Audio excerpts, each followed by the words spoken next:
Hello and welcome to the Indie Author Podcast. Today, my guest is Nicholas Erik. Hey, Nick, how are you doing? I'm doing well, Maddie. Thanks for having me on again. It is my pleasure. To give our listeners a little bit of background on you, Nicholas Erik is the author of science fiction and urban fantasy with over 20 books, including the Final Colony series and the REMNANTS trilogy. He also writes comprehensive guides for his fellow indie authors on how to sell more books, build your fan base, and be more productive. He runs one-on-one ads workshops and provides ads management for select clients. And I am a happy client of Nick's Facebook ads consulting. And Nick was last on the podcast for episode 52, 5 Keys to Building a Resilient Indie Business, which I think is a must listen for any indie author. I, of course, think all my episodes are a must listen, but that isn't a special must listen. And I invited him back to talk about optimizing your time and content. So, Nick, just to give us some context for this conversation, I was wondering if you could describe what's on your plate these days. What's the pool of work that you're working for yourself to prioritize and make more productive? Sure. What I do is I've gotten back to writing a bit, so I released my first book in a little under 3 years, just under 3 years, about a month ago. So that came out, that's doing well. So I'm glad that that's doing well. And then for the nonfiction stuff, I do courses for authors and I do consulting as well. I have a weekly newsletter.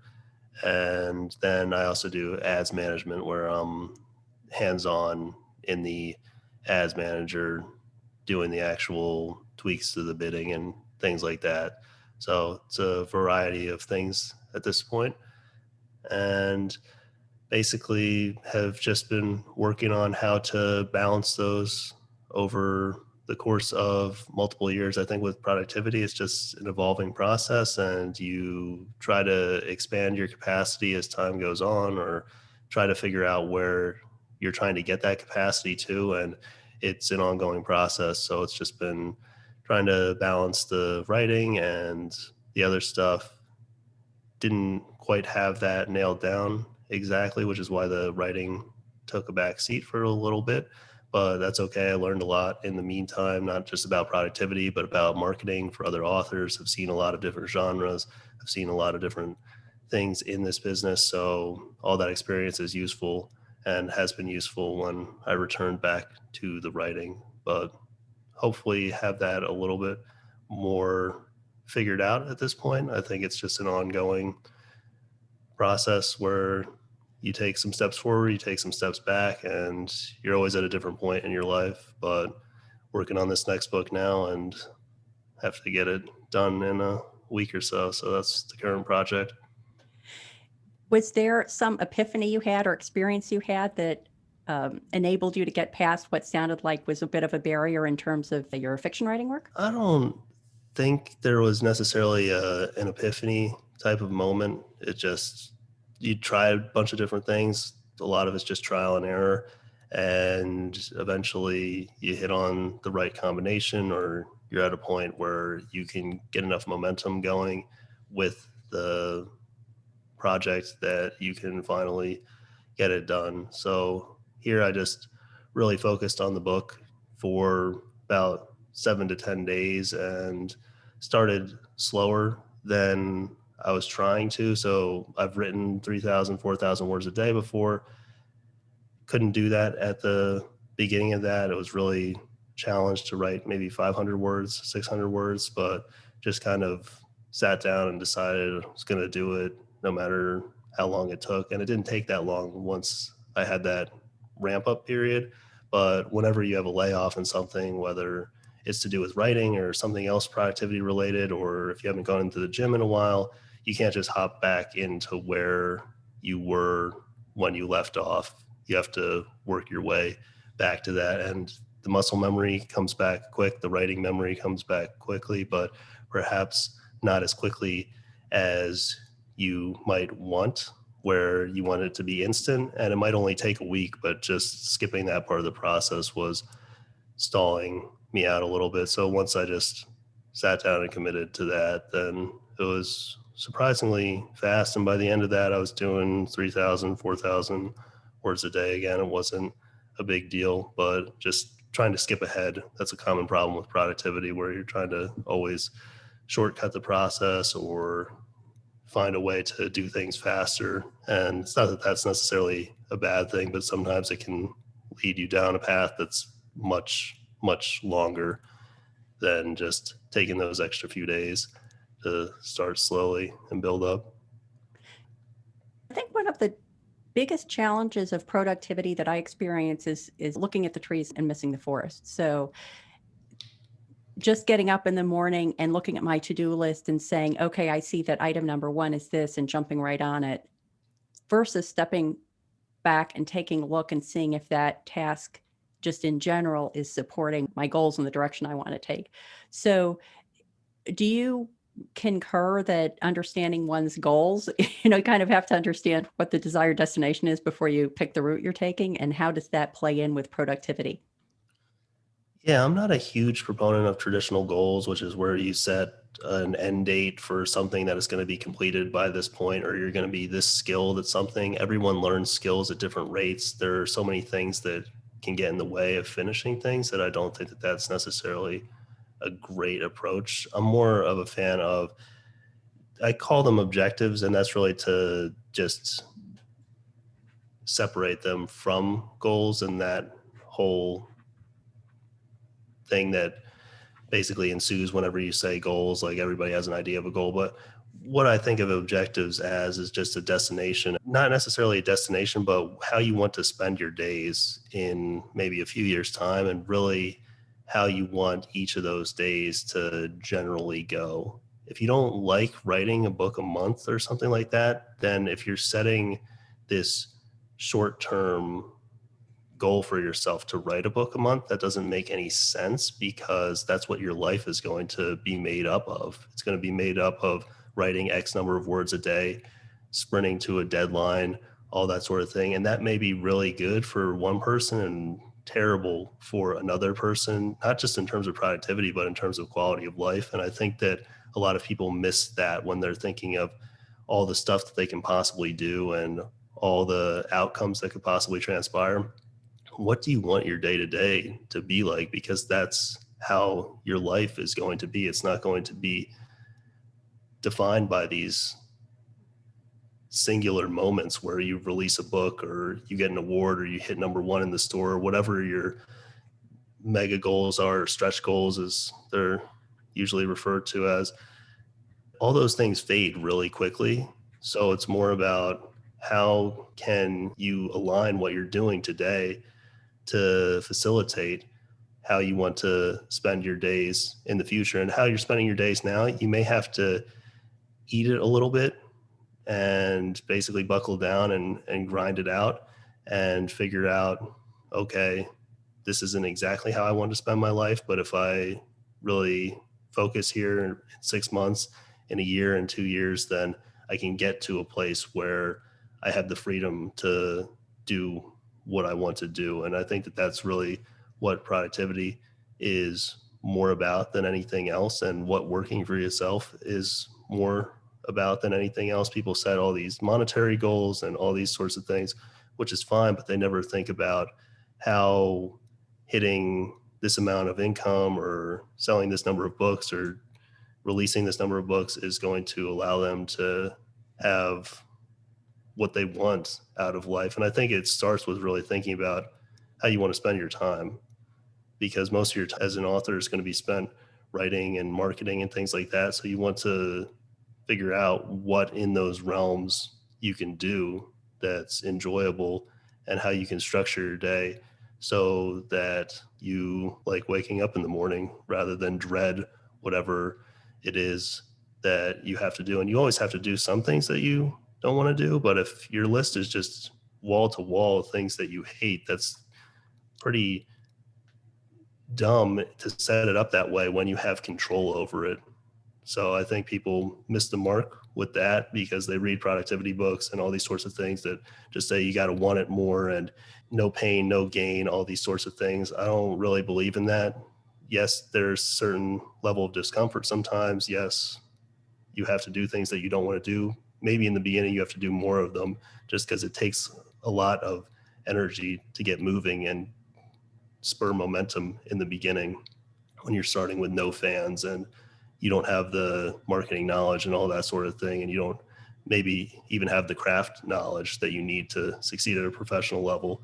But once you have that, then hopefully things, I wouldn't necessarily get easier, but you're more solving puzzles and challenges that you want to solve rather than a bunch of stuff that it's like, I don't really like doing that. Like, hopefully you're doing that less as time moves on. Yep.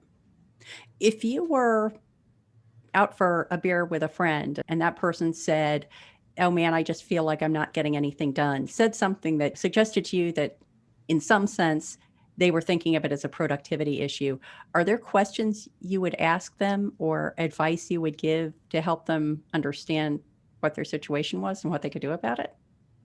Probably not, because I think most people don't want unsolicited advice and unsolicited productivity advice. So that's probably not something that I would do. But in theory, let's say that they did want said advice, I think I would start with just asking them what they wanted and how they wanted to spend their days. Not what they want, like a Lamborghini or a certain television or whatever. That stuff, again, that can be fine, but it's going to be a singular point in time that fades. How do you want to spend the 16 hours, 15 hours, 14 hours, however long you're awake each day?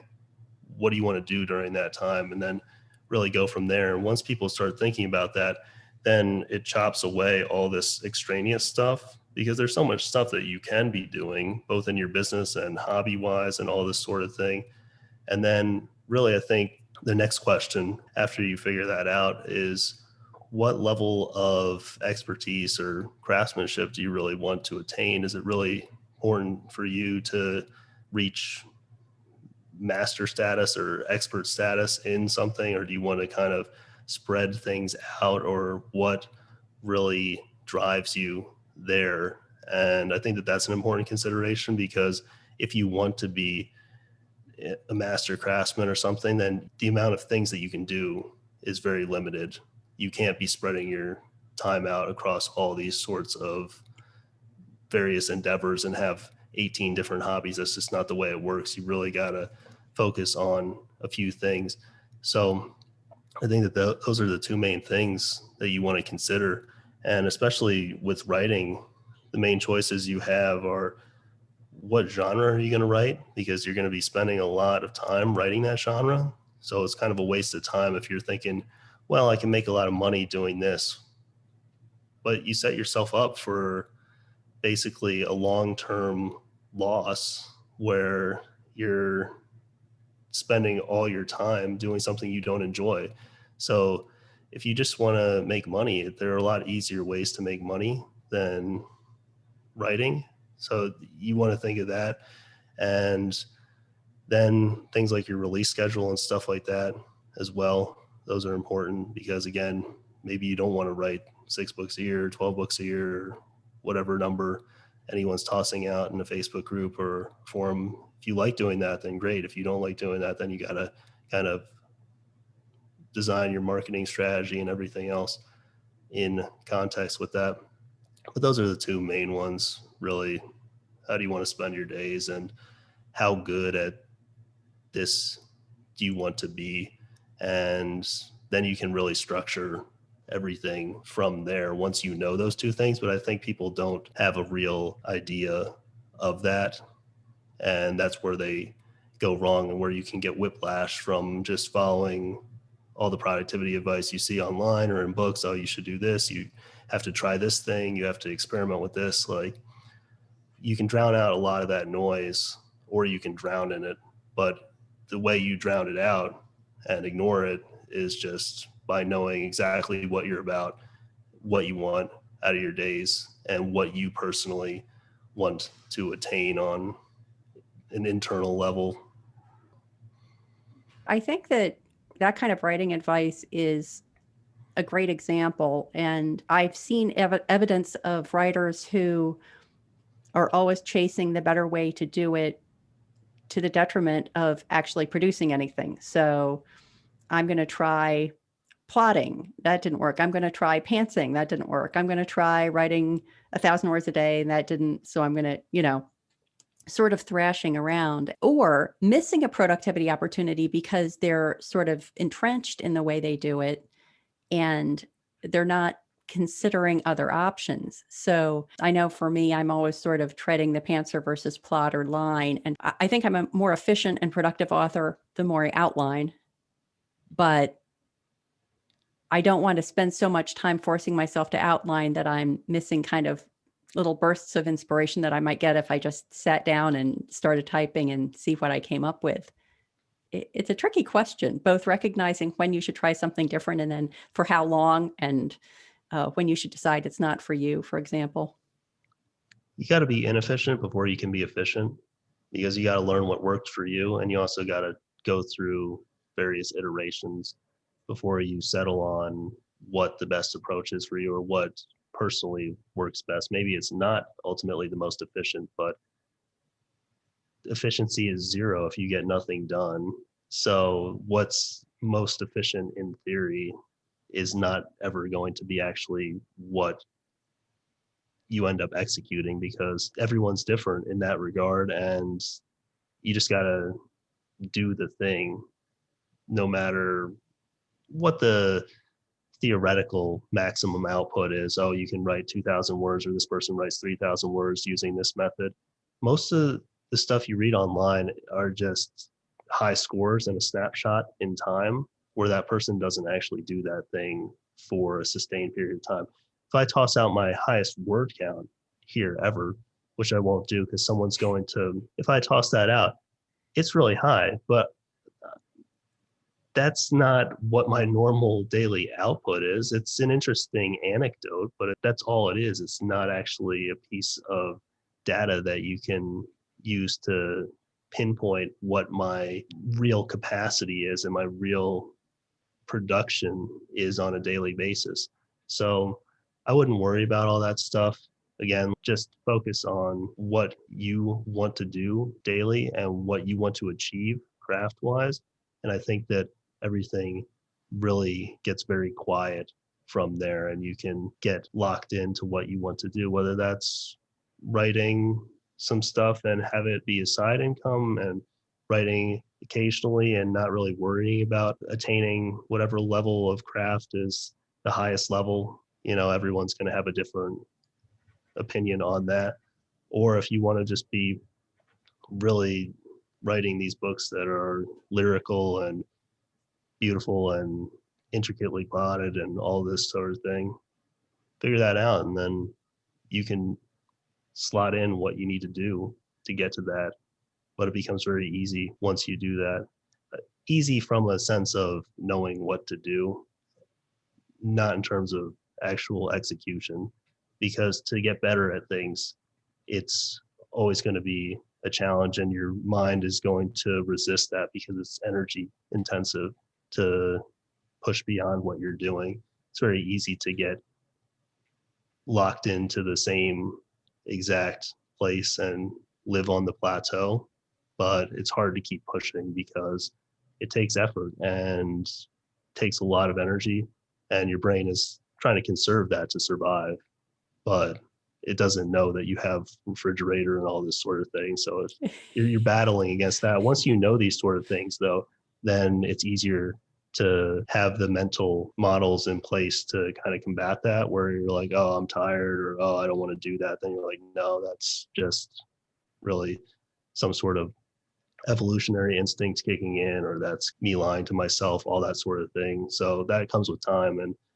some days you don't show up, and then you figure out why, and you just get up the next day and hit reset and start again.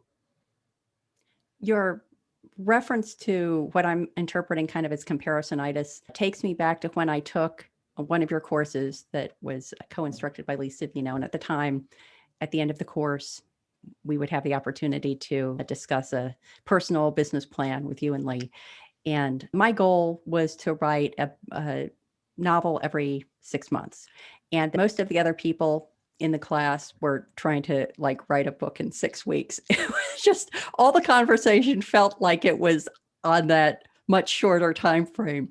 And of course, I can say every 6 months to other people, and they say, "Oh my God, how could you possibly do it?" But one of the things that I appreciated was that when we had that conversation, you and Lee, so I still had the goal of the every 6 months, plus I had a goal of putting out a nonfiction book, or maybe two. I think it was like going to be 2 fiction, 2 nonfiction. And you both kind of said in a nice way, okay, just calm down for a minute, because I don't know what signals you were getting, but that schedule wasn't for me. And so that is probably one of the most useful and pain preventing pieces of advice that anybody has given me on the writing front. So thank you. Thank you to you and Lee for that. Well, I'm glad that was helpful. And, 2 books a year times 10 is 20 books, and that's a lot of books. So it adds up over time. The main thing is the execution, whatever time frame that's on. Most people are setting goals where they're saying, I'm going to hit a book a month or release a book every 6 weeks, and then they don't do it. And it ends up being 0 books for the year or 1 book. And it's better to write 2 or 3 or 4 rather than plan for 8 and get 0. Like, that's not a good outcome. The main thing is to get them out, because if you're not doing that, then you're not getting better as an author. And then you're also not getting better as a marketer because you don't have anything to market.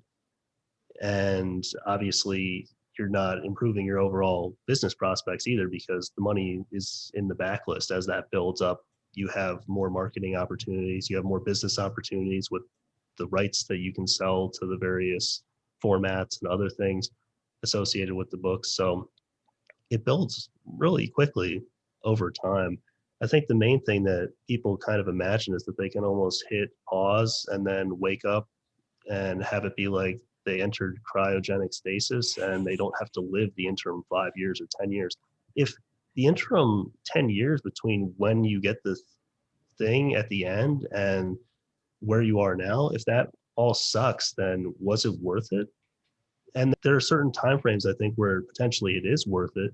1 year of your life is about 1.5% of your overall lifespan. If you're looking at lifespan that's usable, it might be 2%, but it's relatively small in the grand scheme of things. 10 years is 15% of your life.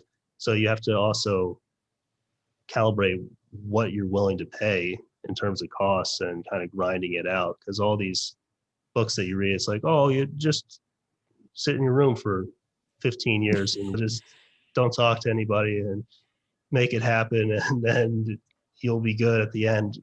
But is that worth it? That's a question. I'd say for almost no one, that scenario wouldn't be worth it. So you have to come up with plans that actually interface with reality and try to acknowledge that certain things are going to take longer. If you only write 1 book or 2 books a year, you have to structure things differently with your marketing, and it's probably going to take longer than if someone writes 12. That's just reality. But the question is whether that person can sustain that and whether that's enjoyable for them. I'd say a lot of people doing that aren't thrilled about doing that. Some people really enjoy it.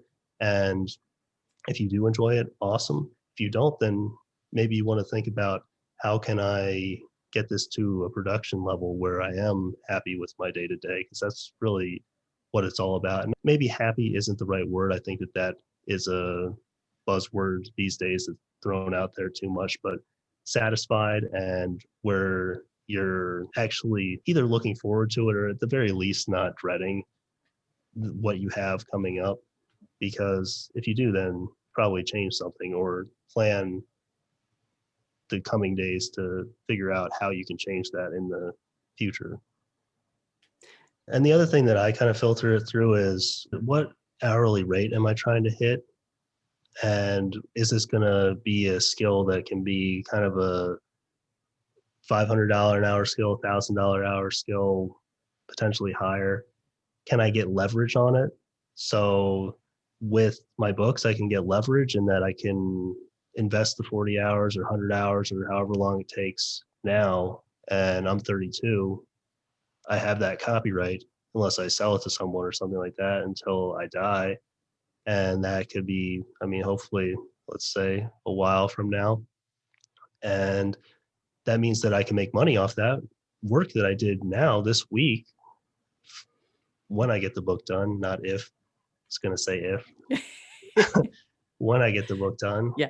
then I can make money for that for a long time. Whereas if I do ads management for someone, potentially the rate that I'm getting paid is higher now, which it is, but I can't bank that work in any way. I can't leverage it going forward. I can't resell it. It's something where I have to sit down and do it, which is totally fine. You're going to see a lot of resources out there if anyone's a freelancer or anything like that. Don't trade time for money, all this nonsense. It's not that easy to just make a course or something where you can sell it perpetually and bank the work. Also, courses, if you do them correctly, a lot of times they require more updates and maintenance than probably you're used to seeing in the online course realm. If anyone's had the displeasure of ever buying a subpar online course. So there's a lot of noise out there that you have to tune out, but it's totally fine to trade time for money or have to do the actual thing. But you can't resell that. I can't say, okay, I did this Amazon ads management yesterday. I can get paid for it next month. I can't. I have to do it again, and I have to come in and make the tweaks. And that's one of the best things about writing is that you have that leverage going forward. That's why creating content is so powerful, no matter how long it takes you. If it takes you 6 months to write a book, that's fine.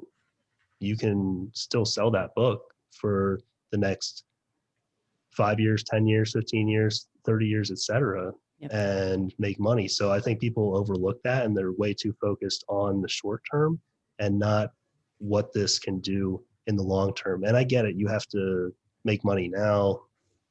The landlord or the bank doesn't take IOUs that go into the future. I totally get all that. But sometimes by focusing way too much on what is going to happen in the immediate short-term future, you cut yourself off from the real upside and the real gain. So that's something that I really filter that through. So one of the best ways to become more productive is to invest into assets that can work while you don't have to. And that doesn't mean passive income. That's kind of another one of those internet things that's mostly nonsense. You're not going to release a book and then have it make you $1 million a year for the next 30 years of your life. Like, you still have to put in some work, but compared to the rewards and compared to the payoff, when you look at it versus other things that you could do, 1 hour spent there when you have a back catalog of 40 books, and by 1 hour, I mean 1 hour, say, spent marketing, that's going to get you a lot more leverage and a lot bigger of a payoff usually than 1 hour spent doing graphic design for someone or some sort of other task where you're paid hourly or you're paid a salary or something like that. Usually that's going to cap much sooner. So that's how I really think about how to spend my time, and also what skills that I like to build. It's not so much that website design or graphic design doesn't interest me, but the reality is that I can get paid a lot more for the writing than I can for any sort of graphic design. So it doesn't make sense to really invest a ton of time there. It's better to outsource that and then invest more time into getting better as a writer and figuring out ways to market that writing. It's so hard to measure all this stuff. You measure what you can in business, but a lot of it is going to pay off 5 years, 10 years from now. So you have a book that doesn't sell many copies, let's say, and you can easily track that, but you also don't know what its future value will be. It might be zero. Sometimes that becomes pretty apparent when you either flip through it and you're like, this wasn't written correctly for the market or whatever, or it has some sort of other problem. But a lot of times you don't necessarily know. And so much of that benefit is from the compound interest that builds over time, and you kind of have to let that play out. So whenever I say you, by the way, for anyone listening, I know I'm answering Maddie's questions, but I'm not actually saying you as it Maddie, or even maybe generally as like you as the audience.